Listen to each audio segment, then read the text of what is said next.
Hola, hola, buenas tardes a todos. Bueno, espero que estén todos bien. Vamos ya a ir preparándonos para comenzar esta nueva charla, la gracia de Dios. Hoy vamos a estar hablando de un tema muy interesante, sumamente importante, pero al mismo tiempo es un tema del que no se habla, básicamente. El tema, bueno, es justamente la importancia que tiene la preciosísima sangre de nuestro Señor Jesucristo. Y si bien en nuestra Iglesia Católica hay muchas oraciones, incluso pasajes del misal que hacen alusión obviamente a la preciosa sangre de nuestro Señor, es algo que, bueno, yo no sé decir por qué motivo no se toma muy en cuenta. Pío IX fue el que instituyó la fiesta, de alguna manera, de la preciosísima sangre. Creo que él lo había puesto, si no recuerdo mal lo que leí, el primer domingo de julio. Luego, no sé si no fue León XIII, lo dejó como establecido la fecha siempre el 1 de julio. Y yo no sé ustedes, pero en lo personal yo me he preguntado, sobre todo en mi niñez y en mi adolescencia, ¿era necesario que Dios, que es todopoderoso y eterno, haciéndose hombre, habiéndose reducido a la condición de humano, hubiera tenido que padecer lo que padeció?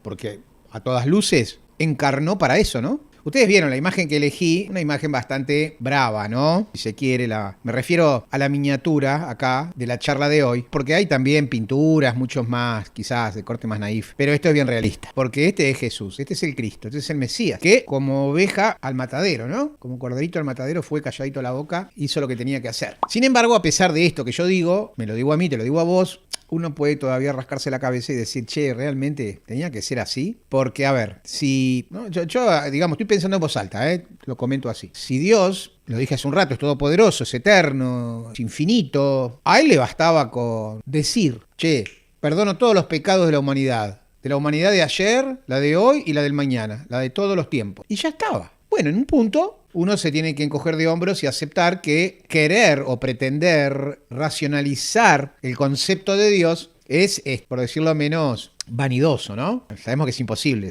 Nosotros somos seres falibles, somos seres finitos, no somos infinitos, y querer un ser finito abarcar los pensamientos, los conceptos de un ser infinito como lo es Dios, y es un sinsentido. Por eso hablamos de un misterio de fe, ¿no? La cruz es un misterio. Pero sin embargo, a pesar de todo esto, que yo te lo digo porque lo creo, te lo digo desde mi convicción, también hay que entender un poco el contexto. A ver, ¿fue un mártir? Y sí, pero ¿por qué? Si él podía, Jesús digo, ¿no? Con solo pensarlo, ni siquiera decirlo, con pensarlo nomás. Él podía parar todo, pararlo a Judas, parar todo, la traición y todo lo que vino después, parar toda la conspiración de gran parte del Sanedrín en su contra. Pero si ustedes, los que más hace ya tiempo están enganchados en estas charlas, recuerdan, cuando yo les hablaba, por ejemplo, del pecado original, de Adán y Eva, de la expulsión del paraíso, del diluvio universal, del nuevo pacto que Yahvé celebra con Noé y su familia. Bueno, ahí un poco se empieza a entender, y sobre todo si nos vamos ya al pueblo hebreo esclavo de los egipcios, donde aparece la figura de Moisés y empieza a Yahvé de alguna manera a dictarle a Moisés toda la ley, los 613 preceptos y obviamente las 2 tablas de la ley también. Y ahí capaz podríamos llegar a empezar a entender o aproximarnos un poco al por qué. A ese por qué que yo me preguntaba tantas veces, me he preguntado, y probablemente ustedes hagan lo mismo, ¿no? Hacía falta que muriera en la cruz, que padeciera lo que padeció y que entregara hasta la última gota de su sangre. Bueno, yo creo que en el marco y en el contexto de la ley de Moisés, la ley mosaica, lo vamos a empezar a entender. Yo creo que probablemente no había otra manera. Lo primero que les quiero contar es que la sangre, no solo para los hebreos de aquella época, sino previo a ellos, en otros pueblos, la sangre era considerada la vida misma. O sea, sin sangre no hay vida. En la sangre estaba el alma del individuo. Por individuo entiéndase animal o persona, ¿no? Alma quiere decir vida, en definitiva. Por eso en algunos textos bíblicos aparece la sangre es la vida y en otros aparece que la sangre es el alma. Pero es lo mismo. Acuérdense cuando Caín mata a Abel. Y Yahvé le dice a Caín, la sangre de tu hermano grita desde la tierra, pide justicia. Está hablando del alma de su hermano, básicamente. Me conformo con que hoy podamos comprender el significado que para el pueblo de Israel tiene la sangre, ¿sí? Y algunos aspectos del por qué el mismísimo Dios, el Hijo de Dios, que es Dios al mismo tiempo, se hace hombre para llegar a esa instancia de padecer la cruz. Decía, entonces nos vamos a basar mucho en las Sagradas Escrituras y en el Antiguo Testamento, porque sobre todo en el Génesis, el Éxodo, en el Levítico y algo del Deuteronomio. Básicamente vamos a recurrir a la Torá o al Pentateuco, como te guste llamarlo, ¿no? A los primeros 5 libros de la Biblia. Libros atribuidos a Moisés, todos ellos. En el Génesis, a Adán y Eva, Yahvé les dice que podían comer toda clase de plantas y de frutas, pero no incluye los animales. Entonces, claro, hoy por hoy, un vegetariano te puede decir, ¿ves por qué? Acá está escrito que Dios no quería que el hombre coma carne. Sin embargo, cuando en el diluvio universal empiezan a descender las aguas y entonces Yahvé hace el nuevo pacto con Noé y su familia, les dice que sí podían comer animales, pero les advierte que no podían comer la sangre del animal, sí la carne, no así la sangre. Entonces vamos a ver de ese tema. Justamente, lo primero que les muestro es Génesis, capítulo 9, versículos 3 y 4, que es justamente esto del diluvio, ¿no? Con Noé. Yahvé le dice a Noé, todo lo que se mueve y vive os será para mantenimiento, así como las legumbres y plantas verdes, os lo he dado todo, pero carne con su vida, o con su alma, depende de las traducciones, que es su sangre, no comeréis. Vuelvo por las dudas que no se entienda, porque le está diciendo todo lo que se mueve y vive, o sea que está incluyendo el reino animal. Os será para mantenimiento, así como las legumbres y plantas verdes, os lo he dado todo. Pero carne con su vida, que es su sangre, no comeréis. Y luego, en la ley de Moisés, en el libro del Levítico, capítulo 7, versículos 26 y 27, dice: además, ninguna sangre comeréis en ningún lugar en donde habitéis, ni de aves ni de bestias. Cualquier persona que comiere de alguna sangre, la tal persona será cortada de entre su pueblo. Será cortada, se refiere a que va a ser expulsada de su pueblo, va a ser apartada. En el mismo libro del Levítico, en el capítulo 17, versículos 10 al 14, nos dice: si cualquier varón de la casa de Israel o de los extranjeros que moran entre ellos comiere alguna sangre, yo pondré mi rostro contra la persona que comiere sangre y la cortaré de entre su pueblo. Otra vez lo mismo. Porque la vida de la carne en la sangre está. Repito, porque la vida de la carne en la sangre está. Y yo os la he dado para hacer expiación sobre el altar por vuestras almas. Y la misma sangre hará expiación de la persona. Por tanto, he dicho a los hijos de Israel: ninguna persona de vosotros comerá sangre, ni el extranjero que mora entre vosotros comerá sangre. Y cualquier varón de los hijos de Israel o de los extranjeros que moran entre ellos, que cazare animal o ave que sea de comer, derramará su sangre y la cubrirá con tierra, porque la vida de toda carne es su sangre. Por tanto, he dicho a los hijos de Israel: no comeréis la sangre de ninguna carne, porque la vida de toda carne es su sangre. Cualquiera que la comiere será cortado. Fíjense, llama la atención realmente cómo Yahvé hace hincapié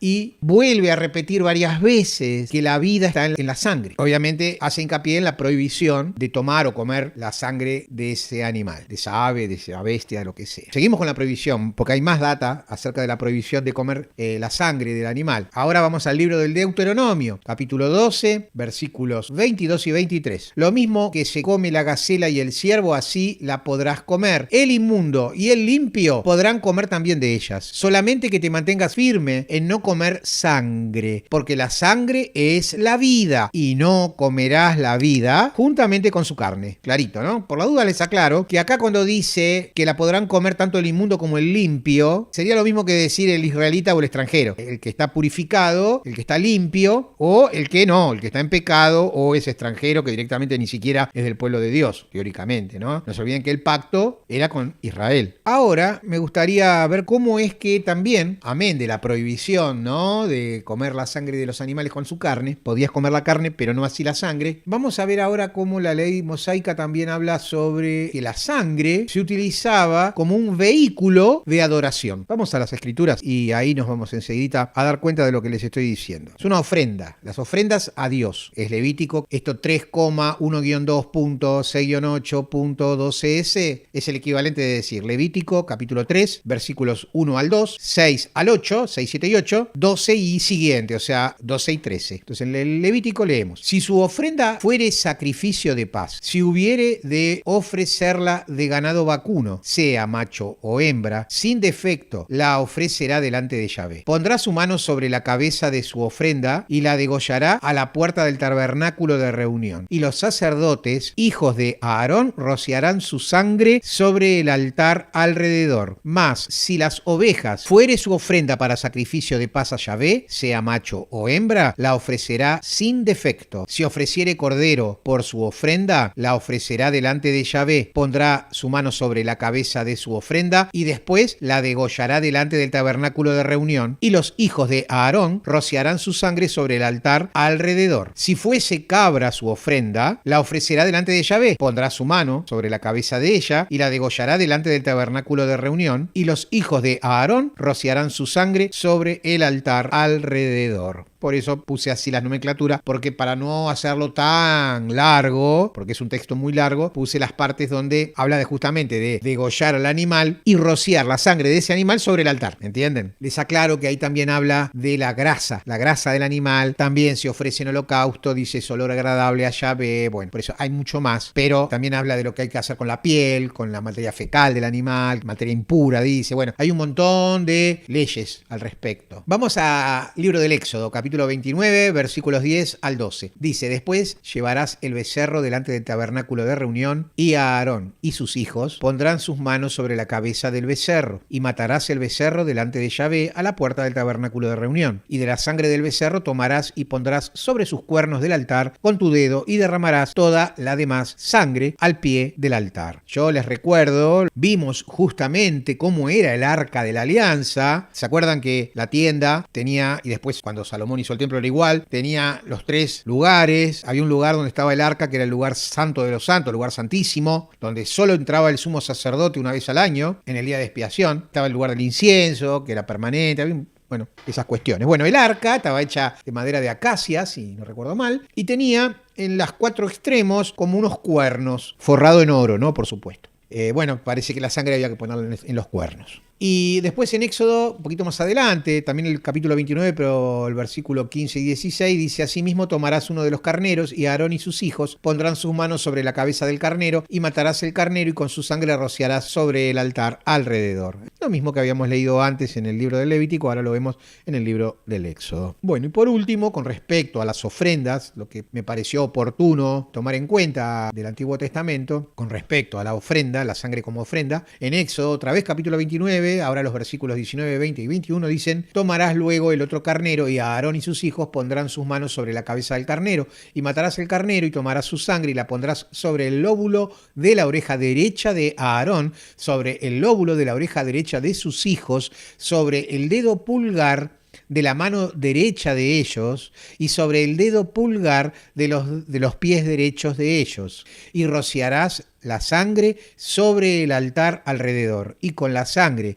que estará sobre el altar y el aceite de la unción rociarás sobre Aarón, sobre sus vestiduras, sobre sus hijos y sobre las vestiduras de estos, y él será santificado, y sus vestiduras y sus hijos y las vestiduras de sus hijos con él. ¿Por qué todo esto? Vos dirás. Bueno, era la manera en que Yahvé le pide a Moisés que consagre a Aarón y a sus hijos como los sacerdotes. La palabra sacerdote, el término sacerdote, significa intermediario o puente entre Dios y nosotros, ¿no? Los hombres. Por eso se dice de Jesucristo que es sacerdote para siempre, porque es el gran mediador entre el Padre que está en los cielos y nosotros. Bueno, en definitiva, más o menos ya se van dando cuenta. La gran importancia, imagino, se irán dando cuenta la gran importancia que la sangre tenía y seguramente sigue teniendo para el pueblo judío, ¿no? Vamos a ver ahora que la sangre también,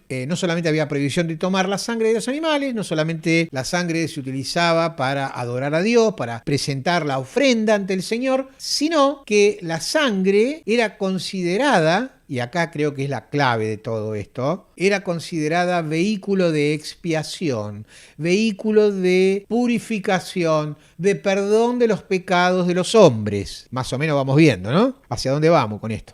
Vamos a empezar por otra vez el libro del Éxodo, pero ahora el capítulo 12, versículos 7, 12 y 13. Dice, y tomarán de la sangre y la pondrán en los dos postes y en el dintel de las casas en que lo han de comer. Pues yo pasaré aquella noche por la tierra de Egipto y heriré a todo primogénito en la tierra de Egipto, así de los hombres como de las bestias, y ejecutaré mis juicios en todos los dioses de Egipto. Yo, Yahvé, y la sangre os será por señal en las casas donde vosotros estéis, y veré la sangre, y pasaré de vosotros, y no habrá en vosotros plaga de mortandad cuando hiera la tierra de Egipto. ¿Se dan cuenta qué es esto, no? Imagino. Esto es cuando Yahvé le dice a Moisés lo que tenía que hacer con la 10ª plaga. Ya habían pasado 9 plagas, el faraón no aflojaba, no los dejaba ir, no los liberaba. Entonces la 10ª plaga era la muerte de todo primogénito, varón, de hombre o de animal. Entonces, ¿qué le dijo acá Yahvé? Les dio un montón de instrucciones. Le dijo que tuvieran un cabrito, que si era muy grande para una familia, que se junte con la familia de al lado, que se ciñan a la cintura la ropa, que coman verduras amargas, pan sin levadura, que lo coman deprisa el cabrito, porque era la noche clave, ¿no es cierto? La Pascua, el Pesaj, el salto. Pesaj es paso.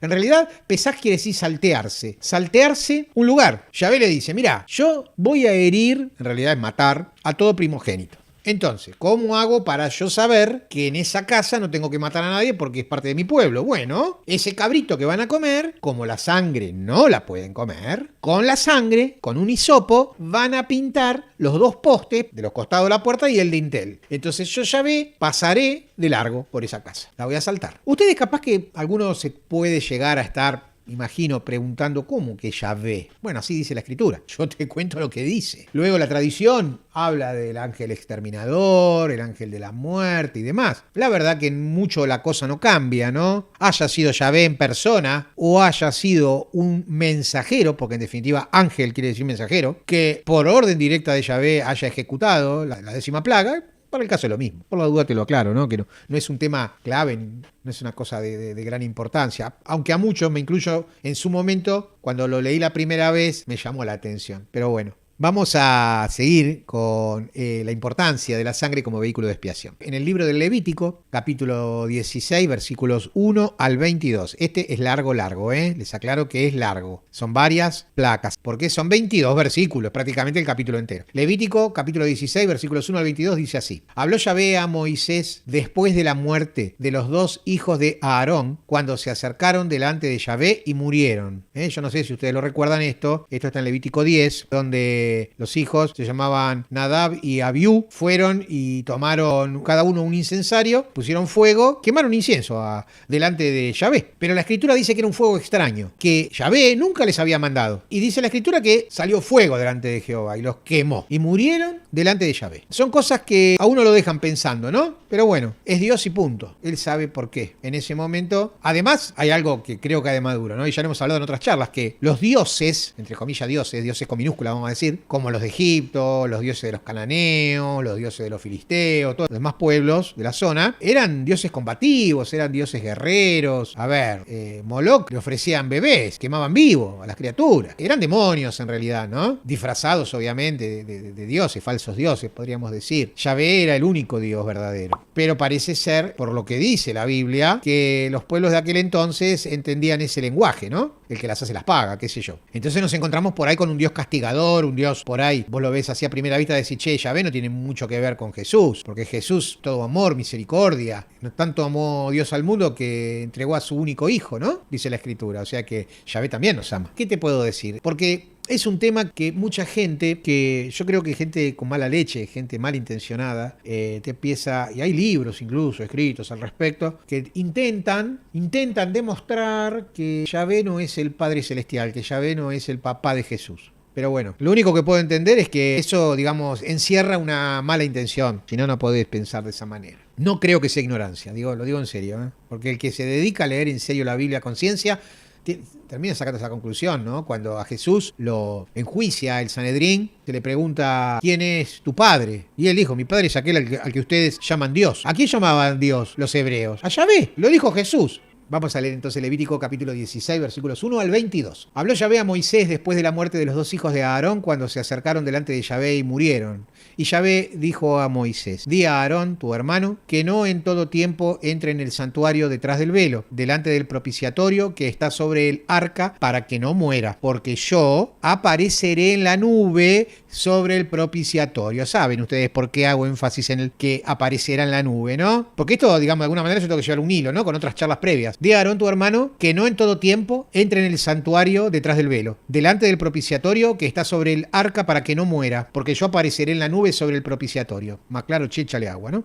Con esto entrará a Aarón en el santuario, con un becerro para expiación y un carnero para holocausto. Se vestirá la túnica santa de lino, y sobre su cuerpo tendrá calzoncillos de lino, y se ceñirá el cinto de lino, y con la mitra de lino se cubrirá. Son las santas vestiduras. Con ellas se ha de vestir después de lavar su cuerpo con agua. Y de la congregación de los hijos de Israel tomará 2 machos cabríos para expiación y un carnero para holocausto. Y hará traer a Aarón el becerro de la expiación que es suyo, y hará la reconciliación por sí y por su casa. Después tomará los 2 machos cabríos y los presentará delante de Yahvé a la puerta del tabernáculo de reunión. Y echará suertes a Aarón sobre los 2 machos cabríos. Una suerte por Yahvé y otra suerte por Azazel. Ahora después les explico qué es Azazel. Y hará traer a Aarón el macho cabrío sobre el cual cayere la suerte por Yahvé y lo ofrecerá en expiación. Mas el macho cabrío sobre el cual cayere la suerte por Azazel lo presentará vivo delante de Yahvé para hacer la reconciliación sobre él, para enviarlo a Azazel al desierto. Y hará traer a Aarón el becerro que era para expiación suya, y hará la reconciliación por sí y por su casa, y degollará en expiación el becerro que es suyo. Después tomará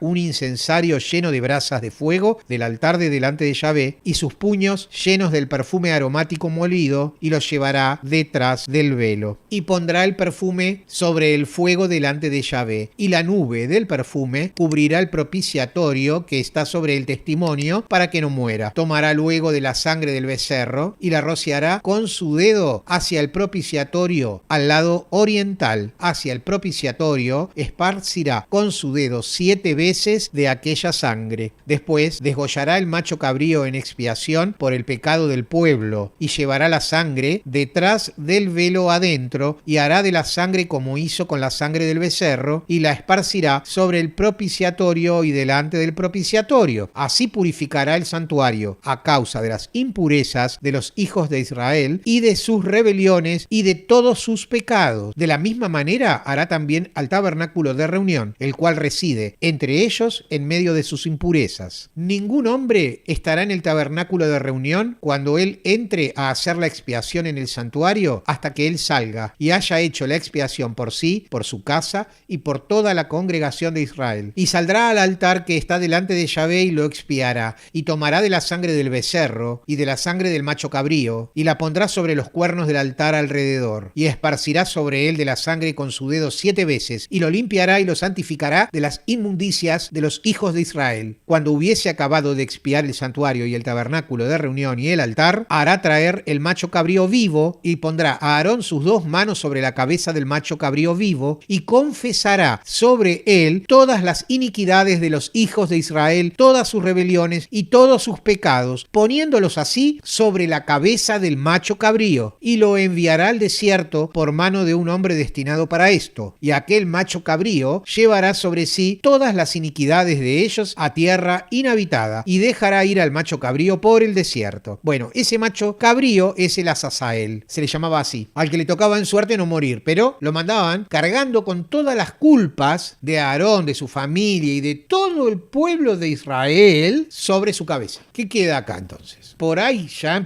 calculo, todos nos hemos empezado al menos a darnos cuenta, a olfatear por qué Jesucristo es el Cordero Pascual, el Cordero que la sangre pintaba en el dintel de la puerta, el cordero, bueno, el cabrito, lo que sea, que tenía que el sumo sacerdote esparcir 7 veces. La sangre es el alma, la sangre es la vida del animal, que es ofrecida al dueño de la vida, que es Dios, para que Él se apiade de nosotros. No sé, para mí está muy claro, muy claro. Cuando yo estaba en los años dorados en Dakota, todos los días había 1 hora para charlar, yo me acuerdo que enseñé, lo digo, me lo acuerdo bien porque todavía hay gente que hoy por hoy, gente que reaparece después de mucho tiempo y me dice, yo sigo usando el mantra que enseñaste. 2 personas, no, tampoco son tantas, me lo han recordado en los últimos tiempos, ¿no? Y yo, la verdad que ni idea tenía de qué me estaba hablando. Y le digo, ¿cuál es el mantra? Y me dice, la sangre de Jesucristo tiene poder, me cubre y me protege. Es tal cual. La sangre de Jesucristo tiene poder. Mirá si tiene poder. Si tenía poder la sangre de un animal, la sangre del Hijo de Dios, del Dios vivo y verdadero, ¿qué decir, no?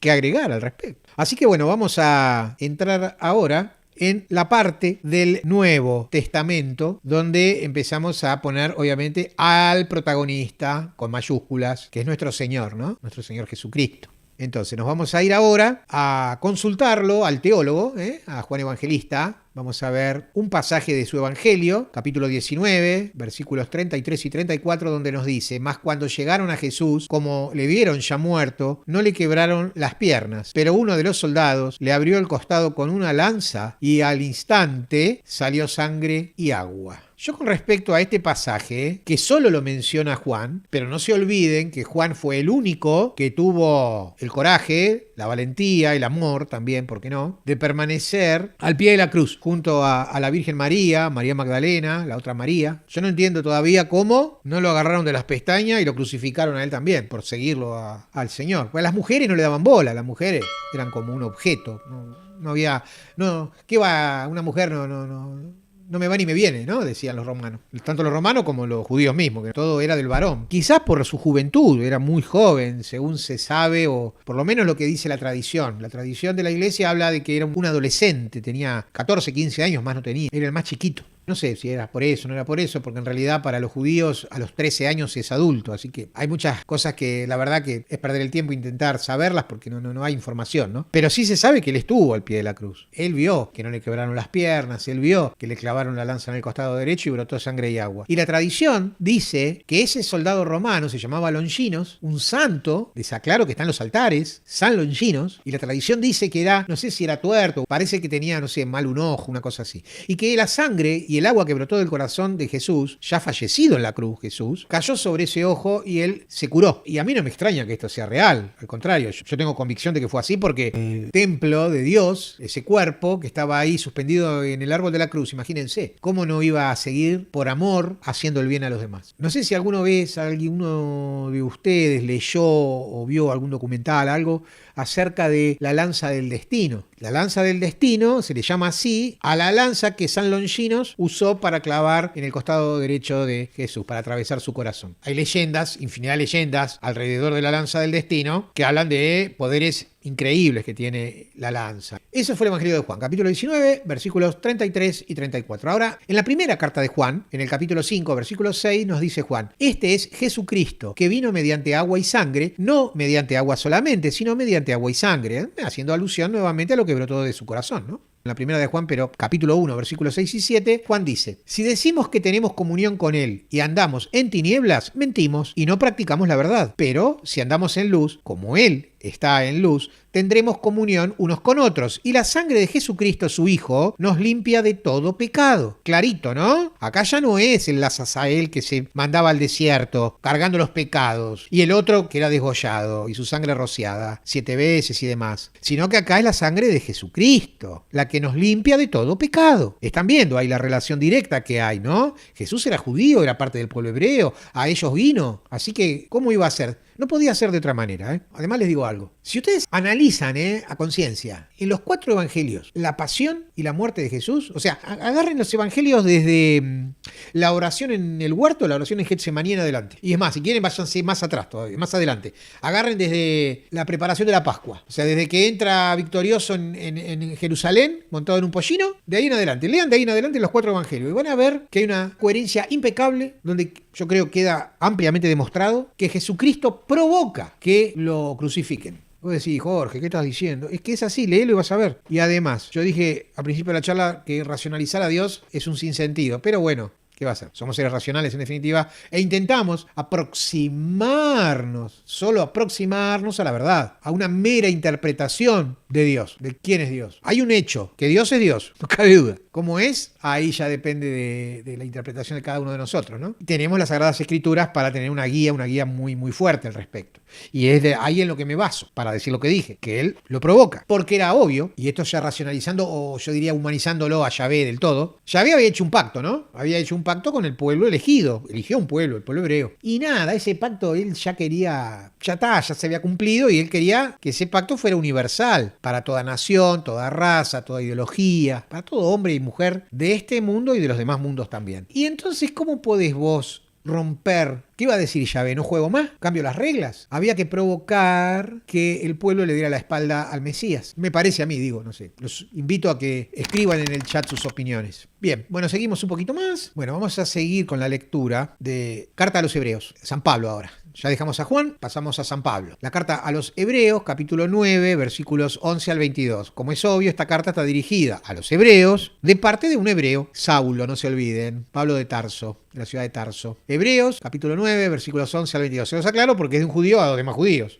Dice, pero estando ya presente Cristo, sumo sacerdote de los bienes venideros, por el más amplio y más perfecto tabernáculo, no hecho de manos, es decir, no de esta creación, y no por sangre de machos cabríos, ni de becerros, sino por su propia sangre, entró una vez, para siempre, en el lugar santísimo, habiendo obtenido eterna redención. Porque si la sangre de los toros y de los machos cabríos y las cenizas de la becerra rociada a los inmundos santifican para la purificación de la carne, cuanto más la sangre de Cristo, el cual mediante el Espíritu Eterno se ofreció a sí mismo sin mancha a Dios, limpiará vuestras conciencias de obras muertas para que sirváis al Dios vivo. Así que por eso es mediador de un nuevo pacto, para que interviniendo muerte para la remisión de las transgresiones que había bajo el primer pacto, los llamados reciban la promesa de la herencia eterna, porque donde hay testamento, es necesario que intervenga muerte del testador, porque el testamento con la muerte se confirma, pues no es válido entre tanto que el testador vive. Esto continúa, del 11 al 22. Fíjense, acá de alguna manera San Pablo está diciendo esto que yo intenté hacer algún tipo de ensayo hace un ratito, de que Yahvé tenía que provocar de alguna manera la ruptura del viejo pacto, porque te lo está diciendo.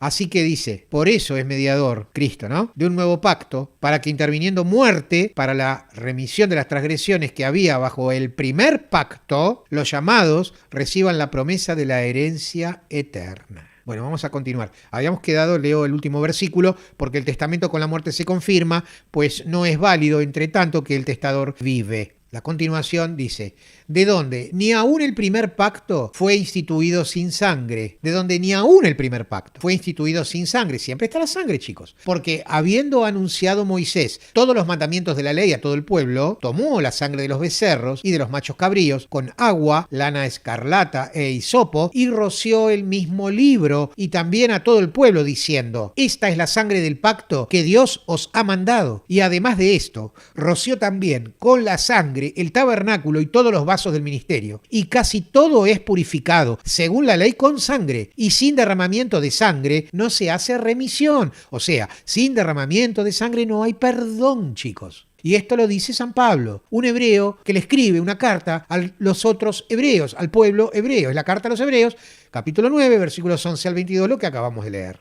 Otra vez Pablo, en la misma carta, carta a los Hebreos, capítulo 13, versículos 11 y 12 nos dice, porque los cuerpos de aquellos animales cuya sangre a causa del pecado es introducida en el santuario por el sumo sacerdote, son quemados fuera del campamento, por lo cual también Jesús, para santificar al pueblo mediante su propia sangre, padeció fuera de la puerta. A ver, yo dije hace un rato que hay parte de la ley de Moisés donde algunas partes del animal que son consideradas impuras, o sea que tienen pecado, son quemadas no en el propiciatorio, sino afuera. Y Pablo hace esa comparación y dice, por eso también Cristo padeció la cruz fuera de la puerta, o sea, en el Gólgota, en el lugar de la calavera, que eran las afueras de la ciudad de Jerusalén. No fue en Jerusalén, en la Jerusalén de aquel tiempo, ¿no? Vamos a otra vez Pablo. Acá Pablo, obviamente, como es ya costumbre, tiene algún protagonismo en las cartas apostólicas, ¿no?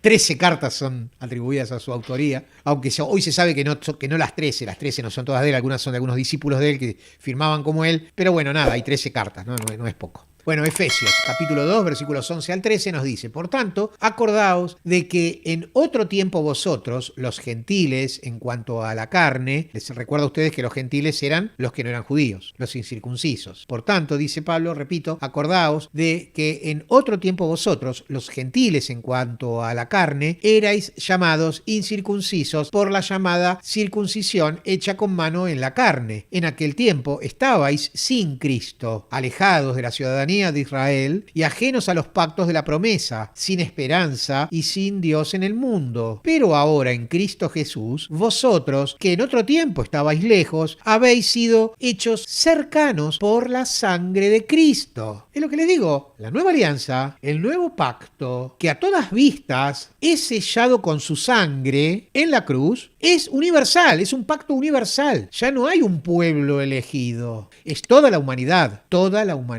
la de la superficie de la tierra, la que habita debajo de la tierra, la que habita en la profundidad de los océanos y la que habita en los diferentes cielos, deberíamos decir, en los diferentes planetas. Acuérdense que no somos los únicos. Bueno, vamos a Pedro ahora, a San Pedro, el primer papa, la primera carta de Pedro, capítulo 1, versículos 1 y 2, en el saludo inicial de la carta, Pedro dice: Pedro, apóstol de Jesucristo, a los expatriados de la dispersión en el Ponto, Galacia, Capadocia, Asia y Bitinia, elegidos según la presencia de Dios Padre en santificación del Espíritu para obedecer y ser rociados con la sangre de Jesucristo. Gracia y paz os sean multiplicadas. Fíjense, yo cuando leo esta clase de saludos, wow, digo, ¿no? Qué vehemencia, qué fe tan grande, qué amor tan grande por nuestro Señor. Fíjate que le dice que son elegidos según la presencia de Dios Padre en santificación del Espíritu, o sea, es la unión de la Trinidad toda, para obedecer y ser rociados con la sangre de Jesucristo. Es una gran bendición ser rociados con la sangre de nuestro Señor. Y entonces les desea gracia y paz os sean multiplicadas. Me encantan estos saludos. En la misma carta, primera de Pedro, y en el mismo capítulo 1, pero ahora versículos 17 al 21, dice Pedro: y si invocáis por Padre a aquel que, sin acepción de persona, juzga según la obra de cada uno, conducíos en temor todo el tiempo de vuestra peregrinación, sabiendo que fuisteis rescatados de vuestra vana manera de vivir, la cual recibisteis de vuestros padres, no con cosas corruptibles como el oro o la plata, sino con la sangre preciosa de Cristo, como de un cordero sin mancha y sin contaminación, ya destinado desde antes de la fundación del mundo, pero manifestado en los postreros tiempos por amor de vosotros, y mediante el cual creéis en Dios, quien le resucitó de los muertos y le ha dado gloria, para que vuestra fe y esperanza sean en Dios. Rescato acá donde Pedro dice que fuimos rescatados de nuestra vana manera de vivir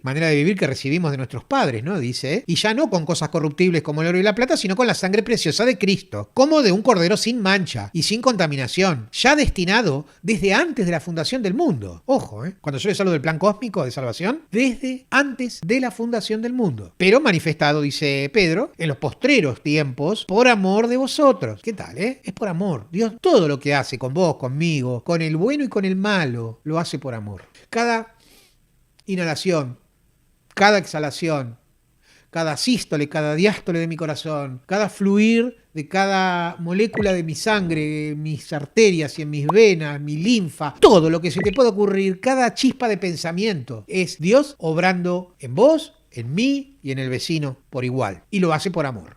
Así que vamos a ir cerrando, vamos a ir terminando. Y bueno, que Dios los bendiga y los proteja siempre. Desde ya, 1.000.000 de gracias, infinitas gracias por el apoyo que me brindan. Nos vemos.